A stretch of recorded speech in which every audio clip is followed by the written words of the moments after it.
नमस्कार। आज हम लोग कक्षा नवम भूगोल का दूसरा अध्याय भारत का भौतिक स्वरूप फिजिकल फीचर ऑफ इंडिया ये पढ़ेंगे। तो हम लोग शुरू करते हैं। तो सबसे पहले इस चैप्टर में पढ़ेंगे हम लोग कि भारत का, जैसे फर्स्ट चैप्टर में हम लोगों ने पढ़ा था कि भारत का राजनीतिक विभाजन या विश्व में भारत कहाँ पर है। तो इस चैप्टर में हम लोग पढ़ेंगे कि प्रकृति ने भारत को किस प्रकार से बांटा है और कौन कौन से उसके रूप हैं।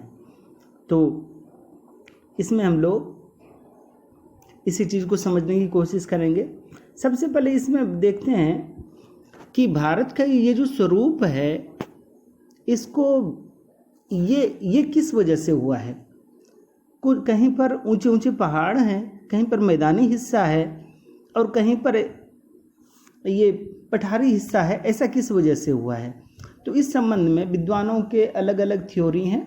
उसमें से एक थ्योरी है, वो थ्योरी है, इसको कहते हैं प्लेट विवर्तनिक का सिद्धांत। इसको क्या कहते हैं, ये प्लेट विवर्तनिक का सिद्धांत। मतलब ये कि प्लेटों के घूमने की वजह से ही पृथ्वी का विभिन्न प्रकार के स्वरूप का निर्माण हुआ है।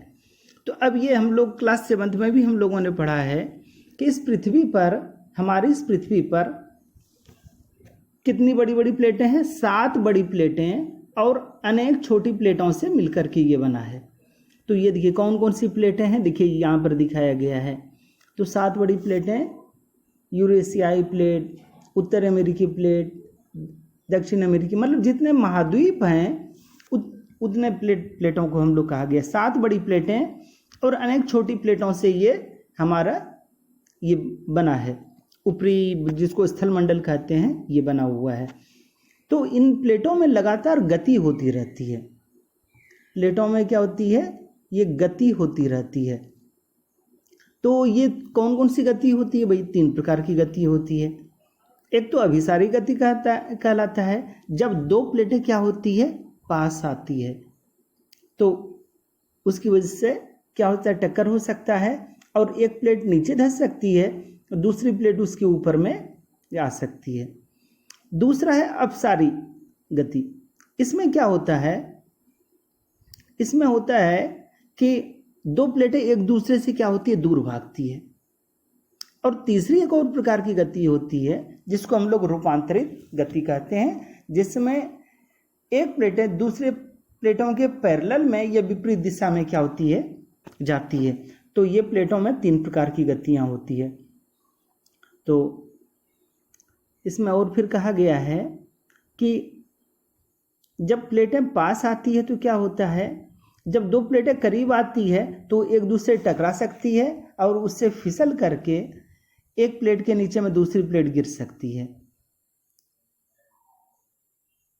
तो अलग अलग प्रकार की गतियां होती है। और इसी कारण हम लोग पढ़ेंगे कि किस प्रकार से हिमालय पर्वत की उत्पत्ति किस प्रकार से हुई।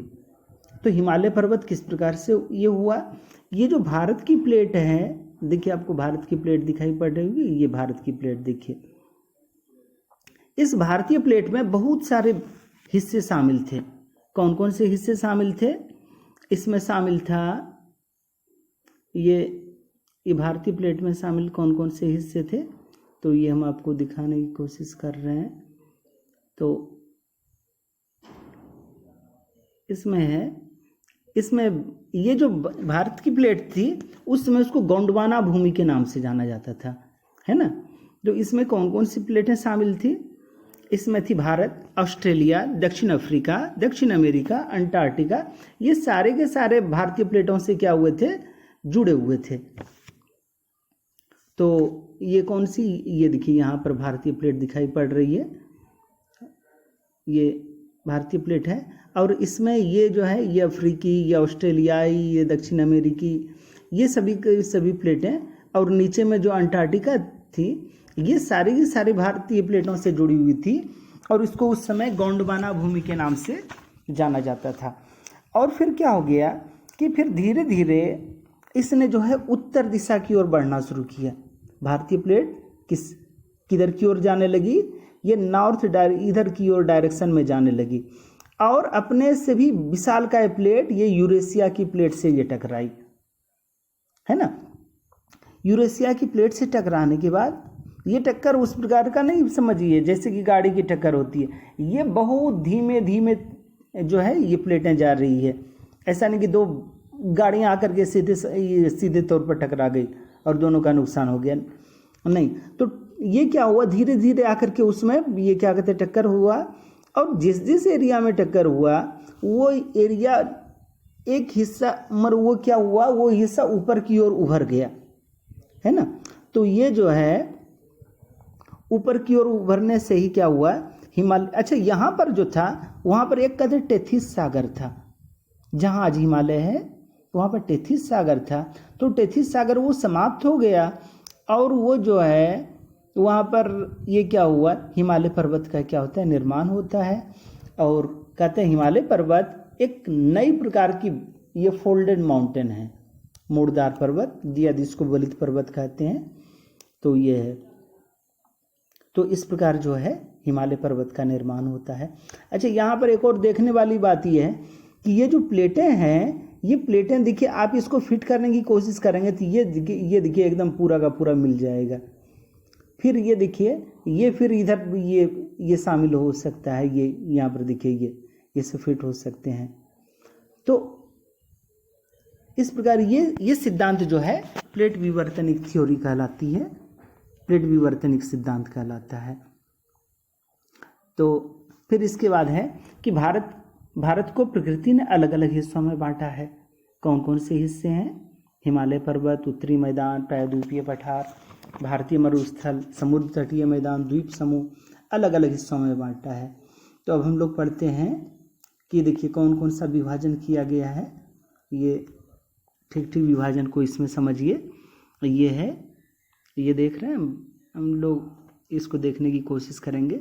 ये देखिए, ये जो ये कलर है इसको हिमालय पर्वतीय क्षेत्र हुआ। ये बीच वाला जो हिस्सा है, ये देखिए यहाँ पर उत्तरी मैदान दिया हुआ है, उत्तरी मैदान दिखे दिया हुआ है ना। तो ये उत्तरी मैदान हो गया। फिर इसके बाद है भारतीय मरुस्थल, देखिए ये यहाँ पर भारतीय मरुस्थल है, ये यहाँ पर। फिर उसके बाद है प्रायद्वीपीय पठार, ये वाला हिस्सा जो है, ये हिस्सा जो है ये प्रायद्वीपीय पठार ये हुआ, ये हिस्सा प्रायद्वीपीय पठार है।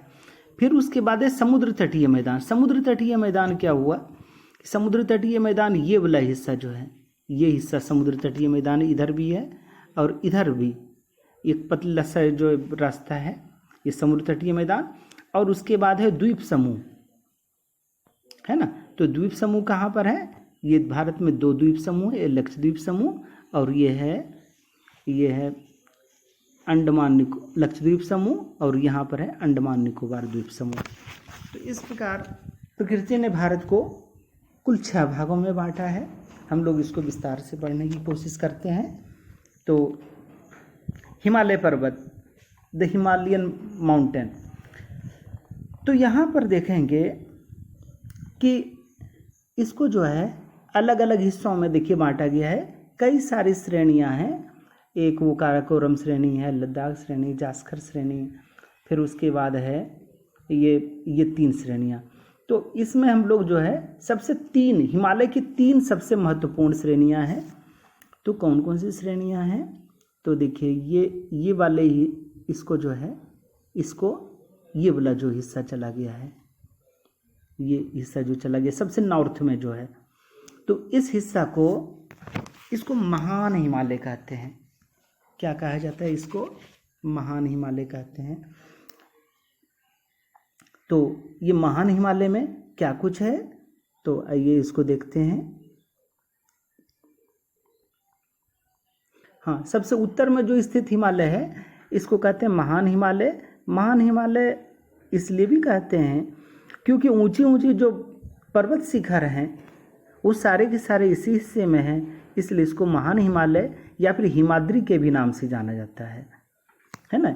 महान हिमालय या फिर क्या कहते हैं इसको, हिमाद्री के भी नाम से जाना जाता है। फिर उसके बाद में ये दूसरे नंबर का जो है बीच वाला हिस्सा, बीच वाले हिस्से को हिमाचल या लघु हिमालय के नाम से जाना जाता है ना। बीच वाला जो हिस्सा है, ये देखिए, ये बीच वाला जो ये हिस्सा है, ये बीच वाला जो हिस्सा गया हुआ है ना, ये यहाँ से लेकर के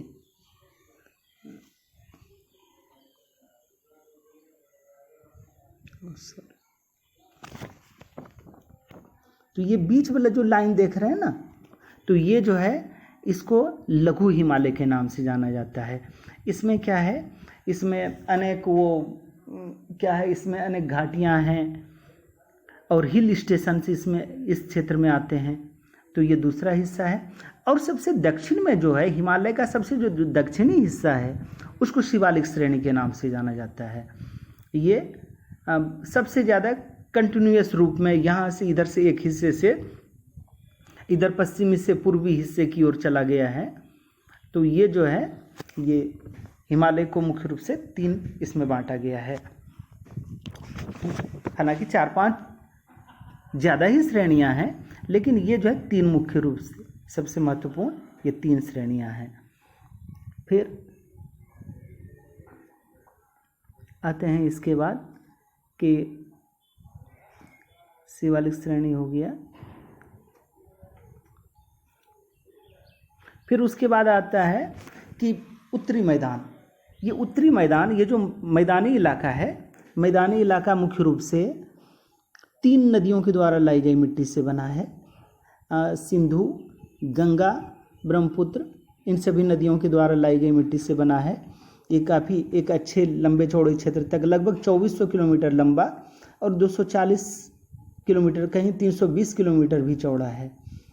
ये एरिया काफ़ी उपजाऊ है और काफ़ी घनी जनसंख्या इस क्षेत्र में पाई जाती है। यहाँ पर उत्तरी मैदान को मुख्य रूप से देखिए, इसको अलग अलग स्थान के भी हिसाब से बांटा गया है। पंजाब का मैदान, फिर ये गंगा का मैदान, तो ये इसको जो है इस प्रकार स्थान के नाम से जाना गया है। इसके अलावा इस मैदान को आकृतिक भिन्नता के आधार पर इसको 4 भागों में बांटा गया है ना।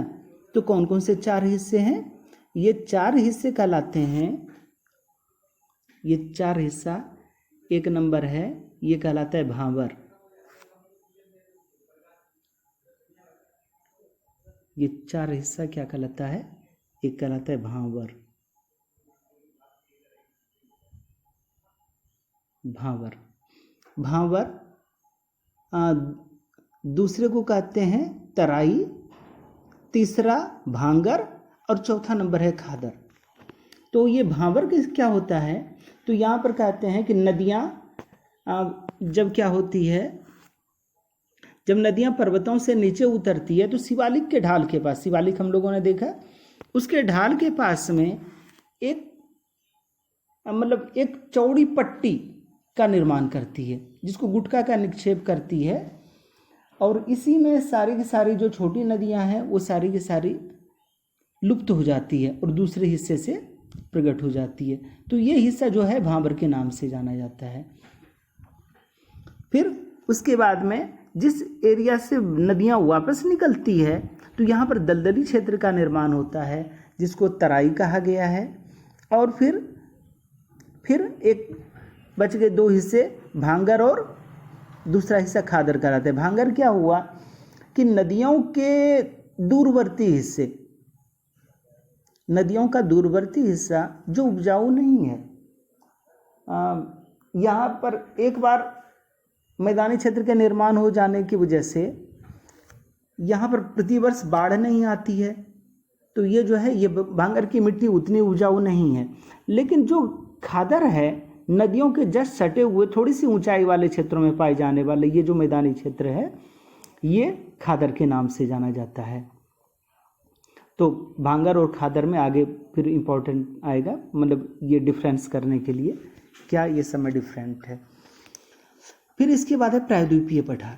प्रायद्वीपीय पठार देखा हम लोगों ने प्रायद्वीपीय पठार, चलिए नहीं तो फिर से एक बार दिखाते हैं प्रायद्वीपीय पठार। ये देखिए, ये प्रायद्वीपीय पठार है। प्रायद्वीपीय पठार ये पूरा का पूरा हिस्सा जो है ये प्रायद्वीपीय पठार है। तो इसमें जो है प्रायद्वीपीय पठार को भी दो हिस्सों में बांटा गया है। एक को कहा गया है ये हिस्सा मध्य उच्च भूमि और दूसरे को कहा जाता है दक्कन का पठार। ये देखिए हमने ये कटिंग करके बना दिया है। ऊपर का हिस्सा मध्य उच्च भूमि कहलाता है और निचले वाले हिस्से को क्या कहते हैं, दक्कन का पठार, डेक्कन प्लेटू के नाम से जाना जाता है। तो चलिए वापस चलते हैं वहीं पर। तो ये देखिए यहाँ पर क्या है, तो प्रायद्वीपीय पठार को दो भागों में जाना हम लोगों ने, मध्य उच्च भूमि और दूसरे को क्या कहते हैं दक्कन का पठार के नाम से जाना जाता है। इस मध्य उच्च भूमि वाले हिस्से में विंध्य श्रेणी है, यानी विंध्याचल पर्वत है, और इसका मध्य उच्च भूमि का एक हिस्सा जो है, एक हिस्सा देखिए अरावली श्रेणी भी ये उसी का एक हिस्सा है, मध्य उच्च भूमि का ही हिस्सा है। और एक हिस्सा इसी का वो छोटा नागपुर के पठार के भी नाम से जाना जाता है। इधर देखिए ये यहाँ पर देखिए ये यहाँ पर ये छोटा नागपुर का पठार, ये मध्य उच्च भूमि का ये पूर्वी हिस्सा है। फिर यहीं पर देखिए मालवा का पठार भी है, अरावली श्रेणी देखिए यहाँ पर, आप बहुत खुश होंगे, शिवालिक भी मिल गया, अरावली भी मिल गया, आगे जाके शायद नीलगिरी भी मिले, और उदयगिरी को खोजना थोड़ा सा मुश्किल होगा। तो चलिए ठीक है। तो यहाँ पर देखिए ये अरावली श्रेणी है और इसको जरूर याद रखेंगे, है ना, ये अरावली श्रेणी और ये मालवा का पठार, विंध्य और सतपुड़ा, ये दोनों के बीच से ही नर्मदा नदी निकलती है देखिए, और सतपुड़ा के दक्षिणी हिस्से से ताप्ती नदी, सतपुड़ा और महादेव की पहाड़ियों के बीच से ये ताप्ती नदी निकलती है। तो और क्या है, फिर ये मध्य उच्च भूमि हो गया। एक और हिस्सा जो है, एक और हिस्सा ये यहाँ पर देख, ये क्या है यहाँ पर, दक्कन का पठार। दक्कन का पठार का एक हिस्सा पूर्वी घाट के नाम से जाना जाता है। इसको जो है ये पूर्वी घाट, ये देखिए ये देखिए ये पूर्वी घाट का ये दिखा रहा है, ये यहाँ पर ये पूर्वी घाट, और ये यहाँ पर ये जो लाइनिंग देख रहे हैं ना, ये इधर इधर इधर ये जो लाइन है ये पश्चिमी घाट के नाम से जाना जाता है। दक्कन के पठार का पूर्वी हिस्सा पूर्वी घाट और पश्चिमी हिस्सा पश्चिमी घाट के नाम से जाना जाता है। ये आएगा एग्जाम में, इम्पोर्टेंट चीज़ है। तो कहाँ पर कौन कौन सा है, पूर्वी घाट किस प्रकार से है। अच्छा, पूर्वी घाट कटे फटे से, नदियों ने इसको काट दिया है, लेकिन पश्चिमी घाट ये लगभग कंटिन्यूस है। एक जगह बीच में ये यहाँ पर कटा हुआ है, ये नदियों की वजह से ये यहाँ पर कटा हुआ है, कावेरी नदी इसकी वजह से ये यहाँ पर कटा हुआ है। तो बाकी पश्चिमी घाट ज़्यादा लंबे भी हैं और कंटिन्यूस सतत हैं। तो इसको हम लोग आगे जा कर के देखेंगे।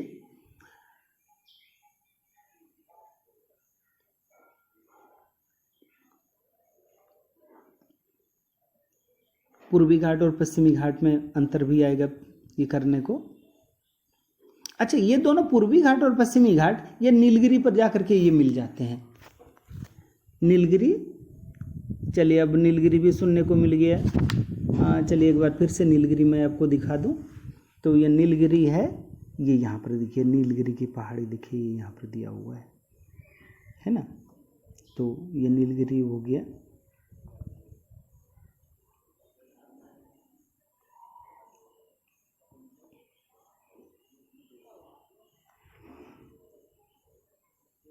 तो इस प्रकार ये हो गया। फिर इसके बाद है कि इसमें कुछ पर्वत शिखर भी हैं। कौन कौन सा है, पूर्वी घाट का है। पूर्वी घाट का सबसे ऊंचा हिस्सा महेंद्रगिरी कहलाता है और पश्चिमी घाट का अनायमुडी और डोडा बेटा, ये इसका जो है ये है। प्रायद्वीपीय पठार काली मिट्टी से बना हुआ है। इस क्षेत्र में वो कपास की खेती के लिए ज़्यादा महत्वपूर्ण है। इसके अलावा भारतीय मरुस्थलीय हिस्सा, राजस्थान के क्षेत्र में ये कुछ मरुस्थलीय हिस्से हैं। मरुस्थलीय हिस्से के बारे में जनरली जानते हैं कि यहाँ पर पानी की कमी होती है, रेत ही रेत होती है, लेकिन काफ़ी कुछ अब जो है बदलाव आपको दिखाई पड़ेगा मरुस्थलीय हिस्से में। अब उसके बाद है तटीय मैदान, समुद्र तटीय मैदान। तो समुद्र तटीय मैदान कहाँ पर हम लोगों ने देखा था कि ये, एक बार फिर से यहाँ पर मानचित्र पर चलते हैं। पश्चिमी घाट से लेकर के ये समुद्र तट तक का, तो ये जो है भारत में 2 तटीय मैदान हैं। पूर्वीय तटीय हिस्सा, ये देखिए ये जो है ये तटीय मैदान है, और यहाँ पर देखिए ये हिस्सा जो है ये क्या कहते हैं, पश्चिमी समुद्र तटीय मैदान है। पश्चिमी हिस्सा 3 भाग में बटा हुआ है। ये देखिए कोंकण तट, ये देखिए महाराष्ट्र के साइड वाला हिस्सा ये कोंकण तट, समुद्र तट है, ये देखिए। फिर इधर कर्नाटक के पास वाला ये कन्नड़ तट, और केरल के पास वाला हिस्सा ये मालाबार तट के नाम से जाना जाता है। उसी प्रकार पूर्वी इसमें भी 2 हिस्सों में बटा हुआ है। एक कहलाता है उत्तरी सरकार तट, और नीचे वाला कहलाता है कोरोमंडल तट। तो ये जानकारी होनी चाहिए, उत्तरी सरकार तट और नीचे वाला जो हिस्सा है ये कोरोमंडल तट के नाम से जाना जाता है। अच्छा, एक और आपकी जिज्ञासा वो रही होगी कि ये कहाँ पर है, उदयगिरी कहाँ पर है। तो उदयगिरी जो है ये आपको यहाँ पर उदयगिरी, ये इस हिस्से में, ये यहाँ पर उदयगिरी,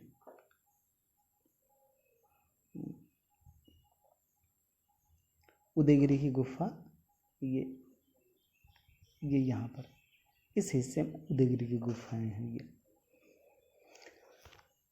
चलिए ठीक है, तो आपने चारों हाउस को देख लिया। शिवालिक,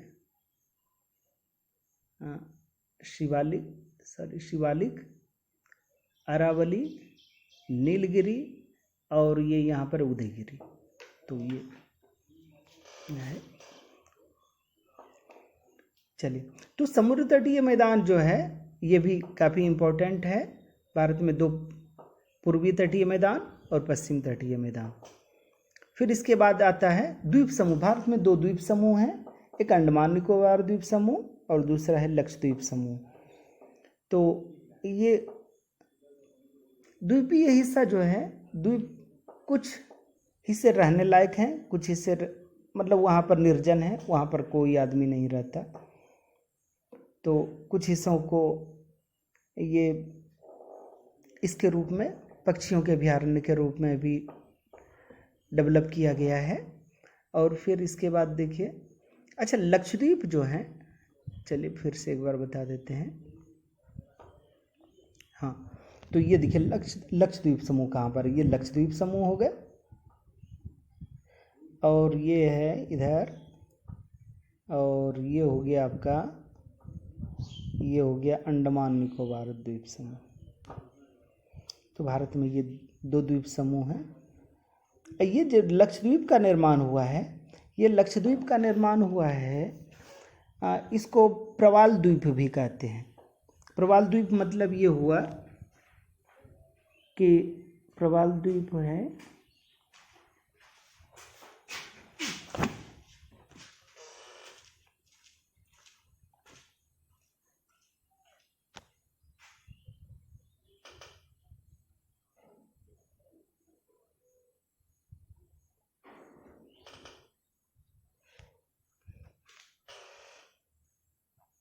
प्रवाल द्वीप ये है कि जो समुद्री जीव हैं वो जब खत्म हो जाते हैं, लेकिन उनकी हड्डियां फिर भी बच जाती है।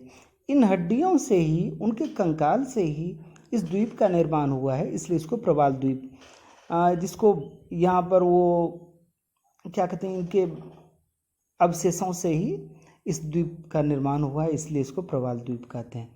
यहाँ पर मूंगा, कोरल, ये सब कुछ ऐसे ही हैं, छोटे सूक्ष्म जीव हैं जो जिनसे मिल करके ये इसका निर्माण हुआ है।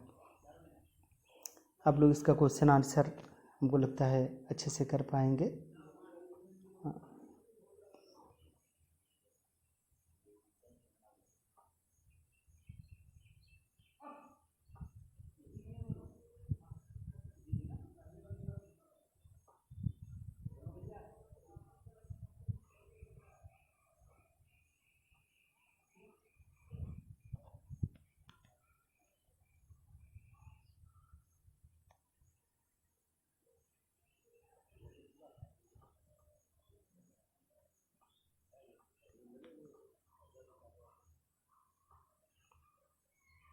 क्वेश्चन आंसर के लिए हमने कुछ संकेतों में दिया हुआ है, तो इसको ज़रूर आप लोग करेंगे और हमको लगता है आपको काफ़ी आनंद आया होगा।